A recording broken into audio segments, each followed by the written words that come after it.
Morning Joe 245 here, and today we're having a look at the Ultimate Roy Burns, so stay tuned.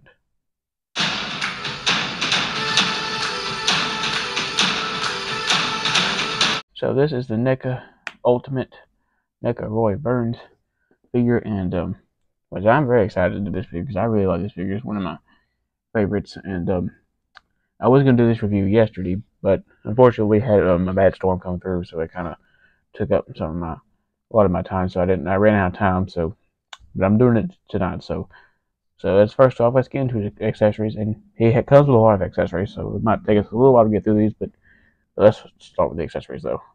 So the first accessory is this railroad spike, and which railroad spikes are pretty commonly used in the Friday the 13th movies.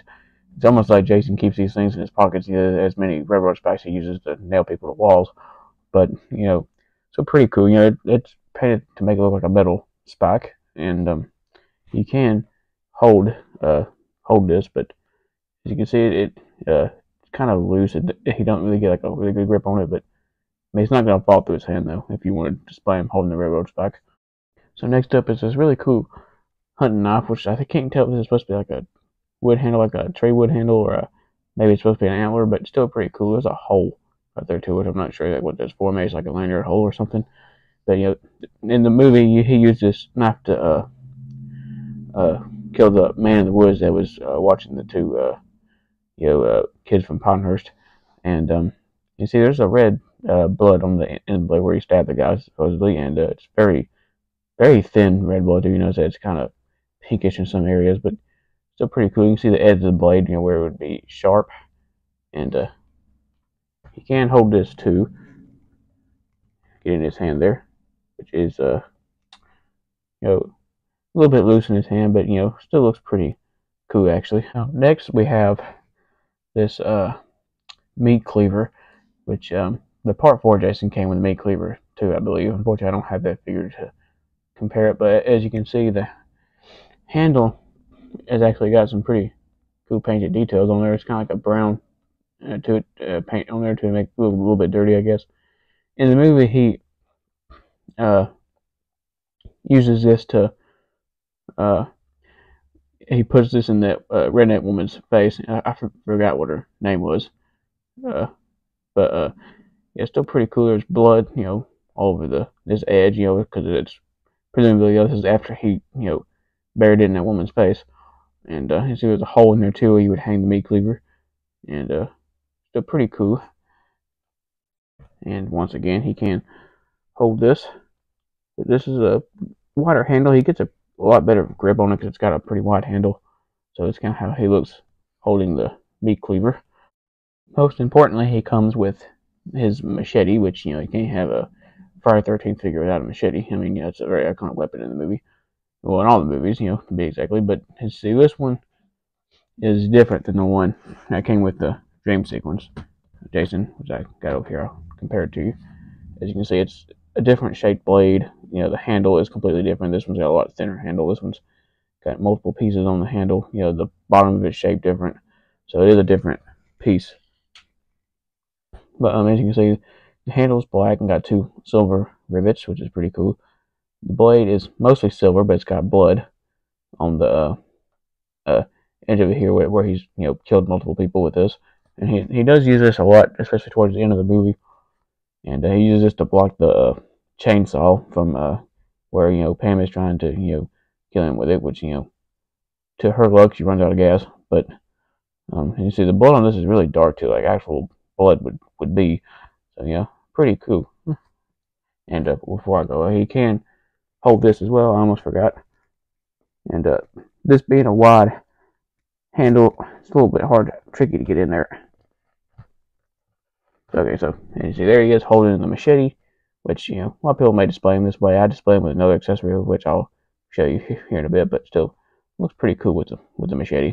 Now, probably my favorite of all the weapons he comes with the garden shears, which this is a very iconic weapon from the movie, and which is the weapon that he uses in Friday the 13th, the game as well. And in the game, he actually splits these apart and uses them as two different weapons, which is actually kind of cool. But you can't do that. I don't think he's actually done it in the movie, but as you can see, this is the weapon that he used when he killed the girl out in the woods. I forgot what her name was, but he stuck the garden shears into her eyeballs, and then closed them up. And there's blood on it after the fact, I guess, where he killed the girl with it. But as you see, they do open and close, and he can hold these pretty well too. This is the accessory I'd display him with because I think it looks cool. You can get him holding them one-handed, or you can get him holding them like I did at the beginning of the video, where he's got kind of in both hands, like he's about to kill the girl in the woods. That's usually how I display him. And he comes with the stick and the leather strap, which in the movie he uses to put it around the guy's eyes, and then tighten it up around a tree, which went through his whole face, and then it snapped the leather strap. Which, that would be a very horrible way to die. But this was before the garden shears, I think. But as you can see, the strap does actually remove from the stick, and see, the stick is basically a stick that he picked up out of the woods. I mean, it's not nothing fancy, but as you can see, it's pretty well painted to look like just a random stick out in the middle of the woods. But the strap here looks like it's a rubber strap, but it does have metal rings at the end, which is pretty cool. And if you were to tighten this up around a figure, you could probably make it snap like in the movie, but I wouldn't recommend doing that because you'd break your accessory. But now I don't normally display them with this, but it would be, if you had like a fake tree or something to put this around, it would be pretty cool to display them with this. So second to last, we have the flare, which is the very first weapon he used to actually murder somebody in the movie. And when Neca done a promotional image, actually had his arm out holding this. It's kind of like a teaser, which was pretty cool. If you're a fan like me, you knew exactly what that meant. But as you can see, it's supposed to be a road flare, and you'd pull the end of it off, and then you'd have this part right here, which would be bright and stuff. And which he used this in the movie, he stuck it in the greaser guy's mouth, and he can hold this. It is kind of loose because I've had other accessories in his hands, but this is kind of how they done that promotional image for the figure, that teaser. It was his arm like this, which all you could see. Which, like I said, if you were a fan like me, you knew exactly what this meant. That's why I got excited when I seen that image. So the very last accessory is this long javelin, and which he used this in the movie to kill Reggie's brother in the porta potty, I think. And this is a really long accessory. It's about as long as the figure itself, as you can see. The figure is a little bit bigger, but it is a pretty long accessory, and he can hold this. You can get him in a two-handed pose, but I usually don't display with this. But as you can see, he can hold it. He does actually get a pretty good grip on it too, actually. But moving Roy back off the side here, looking at the details of the accessory, I had to zoom my camera out because this thing is so long. But you can see it's basically painted like a silver color, make it look like a metal javelin. It's kind of what is that, like octagon shaped or something? See, actually that's the 6-sided polygon, I think. I can't remember what that's called, but hexagon, I think. So basically what this shape of this is, but it's a pretty cool accessory, but I don't display them with this. That was the last accessory, but there was one weapon he did use in the movie that they actually omitted here, and it was the double bit axe that he used to kill Lana and that other guy that was in the car doing the cocaine. And which the dream sequence Jason did come with a double bit axe, so if you wanted to, you could display him with the axe that came with the dream sequence Jason, which he does get a pretty good grip on, as you can see. You can recreate the scene in the movie where he's standing in the car holding that double bit axe. So pretty cool. So let's quickly go over the articulation. For articulation, Roy does have a ball jointed head there, as you can see, and he also has a hinge and swivel at his shoulder, a double hinge at the elbow there, which is pretty cool, and pretty good wrist articulation there as well. He does have probably some ab articulation there, but it's hindered by his jumpsuit. He has, ball jointed hips, a hinge at the knee there, pretty good hinge, and a little bit of ankle articulation. Pretty good ankle pivot for a Neca figure too. So let's go over the sculpt, design, and color of the Roy Burns, starting with his head. And as you can see, he has, the Part 5 Roy mask on with the blue chevron instead of the red, which, are inverted in a different way, as you can see. Which Neca actually made a replica of this mask too, which I actually thought about getting, because I actually really like this mask.